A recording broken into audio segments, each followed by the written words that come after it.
మీరు చంద్రబాబు నాయుడు గారి ఇంటి మీదకి ఎందుకు వెళ్ళారు? ఏ మాట చెప్పారు? మీ నాయకుడిని అచ్చెన్నాయుడు గారు ఎవరో ఏదో అన్నారని చంద్రబాబు నాయుడు గారు వివరణ అడగడానికి పోయారు. ఎందుకు వెళ్ళావయ్యా జోగి రమేష్, దాడి చేయడానికి వెళ్ళావంటే లేదు మా పార్టీ నాయకుడిని అచ్చెన్నాయుడు గారు ఏదో అన్నారు, దాని మీద ఒక వివరణ అడుగుదామని బాబు గారి దగ్గరికి వెళ్ళానని అన్నారు. మరి ఇప్పుడు ఇబ్రహీంపట్నం వచ్చింది కూడా తెలుగుదేశం పార్టీ కార్యకర్తలు వివరణ అడుగుదామనే మీ దగ్గర. జోగి రమేష్ గారు మా నాయకుడు చంద్రబాబు నాయుడు గారిని ఇలా నోటికొచ్చినట్టు నోటితోలతో తిడుతున్నారు, ఎందుకు తిడుతున్నారని అడగటానికి వచ్చారు. మరి కాదా? అసలు చంద్రబాబు నాయుడు గారికి మీకు కానీ, లోకేష్ గారికి కానీ మీకు కానీ ఏమైనా పోలిక ఉందా? మీరు 2 సార్లు ఎమ్మెల్యే చేశారు, 2 సార్లు ఓడిపోయారు. మీ ఊర్లో మీరు గెలిచిన దాఖలాలు లేవు. పోనీ గెలిచారా మీ ఊర్లో? మైలవరం అసెంబ్లీ నియోజకవర్గంలో మీరు బీసీ నాయకులే కదా, మీరు గెలిచారా? దేవినేని ఉమా మీద ఓడిపోయారు, వసంత కృష్ణప్రసాద్ గారి మీద ఓడిపోయారు. మరి ఏం మాట్లాడతారు? మళ్ళీ మేము బీసీ నాయకులం కాబట్టి చంద్రబాబు నాయుడు గారు మీ మీద అనగదొక్కాలని, మీ గొంతు నొక్కాలని. అది ఇది గొంతా భూతు పురాణమా? అడ్డు అదుపు లేకుండా మీరు మాట్లాడుతూ, మీరు మంత్రిగా ఉన్నప్పుడు గుర్తుకు రాని బీసీ వర్గాలు ఇప్పుడు ప్రతిపక్షంగా ఉన్నప్పుడు గుర్తుకొచ్చింది. లేదా మీరు మాట్లాడుతున్న మాటలుగా తెలుగుదేశం పార్టీ కార్యకర్తలు నిరసన వ్యక్తం చేస్తే మీకు బీసీ కులాలు గుర్తుకొచ్చినాయి. దానికోసం పిల్లల చేత మాట్లాడిస్తున్నారు, ఇంట్లో వాళ్ళ చేత మాట్లాడిస్తున్నారు. ఎవరు పెట్టారు మీ మీద కేసు? కల్తీ మద్యం కేసు ఎవరు పెట్టారు? జోగి రమేష్ గారు, నీ దోస్తు, నీ సహచరుడు, 2 దశాబ్దాలుగా నీతో కలిసి ఉన్న భుజంగరావు అని ఆయన వాంగ్మూలం ఇస్తే సిట్టి పెట్టింది నీ మీద కేసు. అది చంద్రబాబు నాయుడు గారు పెట్టి కేసు కాదే. మీరు లేబుల్స్ అంటించలేదా? మీరు మూతలు బిగించలేదా? మద్యం బాటిళ్ళకి స్పిరిట్ తయారు చేయలేదా? మాట్లాడితే ప్రమాణం చేస్తా, నేను గుడికొస్తా. ఏ గుడికి వస్తావు? గుడికి రావడం ఏంటి జోగి రమేష్ గారు? అంటే నేరం చేసినోడు, తప్పు చేసినోడు, అవినీతి చేసినోడు గుళ్ళకు వస్తారా? భార్యా పిల్లల్ని తీసుకొని గుళ్ళ దగ్గరికి వచ్చి ప్రమాణాలు చేసుకుంటారా? ఉందా రాజ్యాంగంలో? న్యాయస్థానాలు అనుమతిస్తాయా? అంటే నేరం చేసిన ప్రతోడు తనకు నచ్చిన గుడికి వెళ్ళిపోయి ప్రమాణాలు చేస్తే పోలీసులు కేసులు పెట్టకూడదాక? మరి న్యాయమూర్తులు ఎందుకున్నారు? చట్టం ఎందుకుంది? ఎవరి మీద ఛాలెంజ్ చేస్తున్నారు? న్యాయస్థానానికి వెళ్ళి చెప్పండి, మై లార్డ్ నేను గుడికొచ్చి ప్రమాణం చేస్తాను అని. మీరు మంత్రి అయ్యారండి. మీకు భారత రాజ్యాంగాన్ని డాక్టర్ బిఆర్ అంబేద్కర్ రాశారని చెప్తాను ప్రపంచమంతా కోడే కూస్తుంటే మీరు జగన్మోహన్ రెడ్డి గారు రాశారని ప్రశంసిస్తారు. బీసీల రాజ్యాంగం జగన్మోహన్ రెడ్డి గారు రాశారా? బీసీలకు ఒక రాజ్యాంగం ఉందా? అంటే బీసీలకు ఒక రాజ్యాంగం, దళితులకు ఒక రాజ్యాంగం, ఎస్టీలకు ఒక రాజ్యాంగం ఉంటుందా? ఒకటే రాజ్యాంగమా? దేనికి ఈ కేశినేని చిన్ని గారి మీద దుష్ప్రచారం? విజయవాడలో ఉన్న అన్ని ప్రాంతాల నుంచి బ్లేడ్ బ్యాచా, గంజాయి బ్యాచా, తెలుగుదేశం పార్టీ కార్యకర్తల బ్లేడ్ బ్యాచా, గంజాయి బ్యాచా? ఇలా మాట్లాడితే ఊకుంటారా? నోటికేమి రుచి తెలియదా? నాలుగుకి ఇత్తపత్తం లేదా? మీకు మాట చెప్పాలి. నక్కకి నాగలోకానికి ఉన్నంత తేడా ఉంటుంది అంటారు. నక్క అంటే ఓ జంతువు, అది మోసానికి గుర్తు, పాపాలకి చిహ్నం. నాగలోకం అంటే సంపదకి చిహ్నం, పుణ్యలోకానికి గుర్తు. మీరు నక్క. కేశినేని చిన్ని గారు నాగలోకం. ఎంపీ కేశినేని చిన్ని గారు నాగలోకం.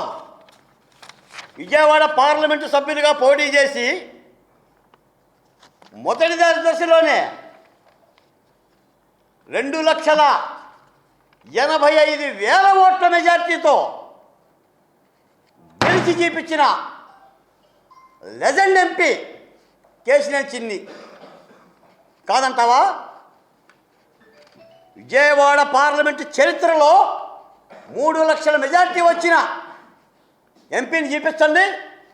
నీ మైలవరం నియోజకవర్గంలో తిరువూరు, నందిగామ, మైలవరము, విజయవాడ వెస్ట్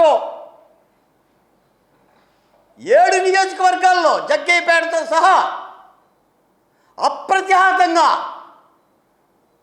మెజార్టీ ఓట్లతో గెలిపించిన ప్రజాప్రతినిధి కేశినేని చిన్ని గారు.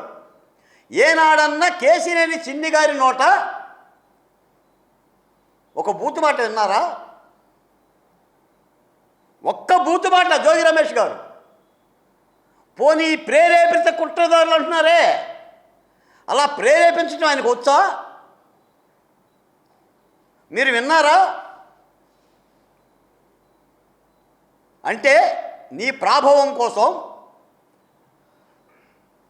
బీసీఎల్లో తెలుగుదేశం పార్టీని పలసన చేయటం కోసం మీరు సామాజిక కార్డుని అడ్డం పెట్టి కేశినేని చిన్ని గారి మీద దాడి చేస్తున్నారు. వెనకటికి కూసేగాడిది వెళ్ళి మేసేగాడిని నన్నిందంట. నీ కారణంగా ఇద్దరు వైసీపీ కార్యకర్తలు చనిపోయారు. చిల్లకల్లు గ్రామ పార్టీ అధ్యక్షుడు రాంబాబు నీ కారణంగానే, నీ నోటిదోల కారణంగానే ఆ జగన్మోహన్ రెడ్డి గారు వచ్చినందుకే నీ ఇంటికి వచ్చి స్పృహ తప్పి వసూలు వాసాడు. మరో కుర్రాడు బైకుతో డివైడర్ని గుద్ది వసూలు వాసాడు. 2 ప్రాణాలు బతుకున్నావయ్యా నీ నోటిదోల కారణంగా. నీ నోటిదోల ఖరీదు 2 ప్రాణాలు. ఎందుకు అరెస్ట్ చేయకూడదు? ఇప్పుడు ఆ ఇద్దరి మరణానికి కారణం నువ్వే కదా. నిన్నెందుకు అరెస్ట్ చేయకూడదు? జగన్మోహన్ రెడ్డి గారిని ఎందుకు అరెస్ట్ చేయకూడదు? మీ మీద ఎందుకు కేసులు పెట్టకూడదు? దాన్ని పరామర్శ యాత్ర అంటారా? ప్రజల ప్రాణాలు తీసుకుంటూ మొన్నేమో చీరిసింగయ్య అచ్చంగా జగన్మోహన్ రెడ్డి గారి కారు టైర్ కిందే పడ్డాడు. మీ నాయకుడు బయటకు వస్తుంటే ప్రాణాలు పోతున్నాయి కదా. ఏం యాత్రలు అవి? పాదచారులు కానీ వాహనదారులు కానీ నేషనల్ హైవే మీద గంటల కొద్దీ ట్రాఫిక్ స్తంభింపజేసి హాస్పిటల్కి ఎవడెళ్తున్నాడు, అనారోగ్యం పాలు ఎవడున్నాడు? ఎక్కడైనా పోలీసుల యొక్క నిబంధనలు పాటించారా మీరు? పోలీసుల మీద ఎగబడుతున్నారు, పోలీసులు కొట్టే ప్రయత్నం చేస్తున్నావు, పోలీసులు తిడుతున్నావు. ఆయన అంబటి రాంబాబు అంతే, నువ్వు అంతే. ఈ మధ్య మరొక ఆయన కనిపించడంలా, కొడాలి నాని గారు. ఆయన కాస్త ఇనాక్టివ్ అయినట్టున్నాడు.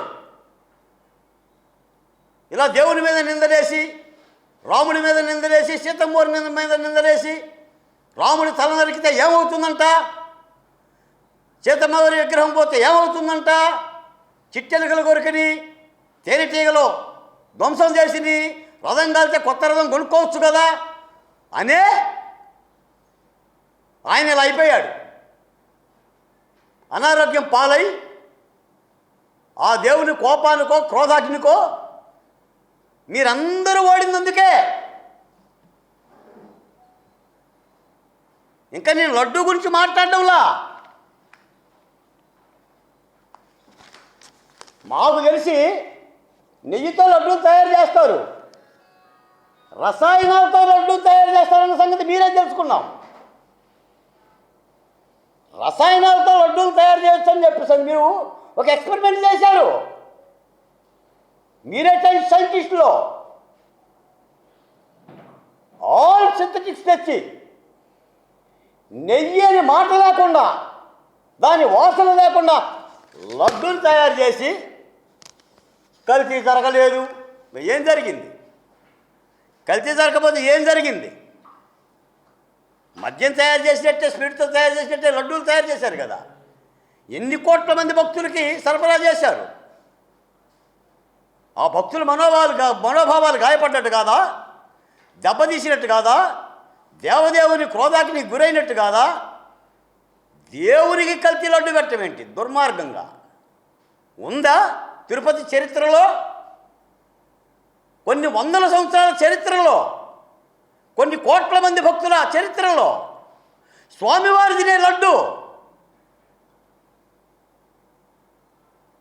ఈ రోజున ఇన్ని తప్పిదాలు పెట్టుకొని గురివింద తన కిందున్న నలుపుని ఎరగదన్నట్టుగా మీరు కేశినేని చిన్ని గారి మీద టార్గెట్ చేస్తున్నారు. కేశినేని చిన్ని గారు ఎంపీ అయిన తర్వాత 7 అసెంబ్లీ నియోజకవర్గాలు కలిగి తిరుగుతున్నాడు. ఆయన శాయశక్తిలా కష్టపడుతున్నాడు. ఆయన కూడా నిద్రలేని రాత్రులు గడుపుతున్నాడు. Amaravati to Delhi, Delhi to Amaravati. ఈ బెజవాడని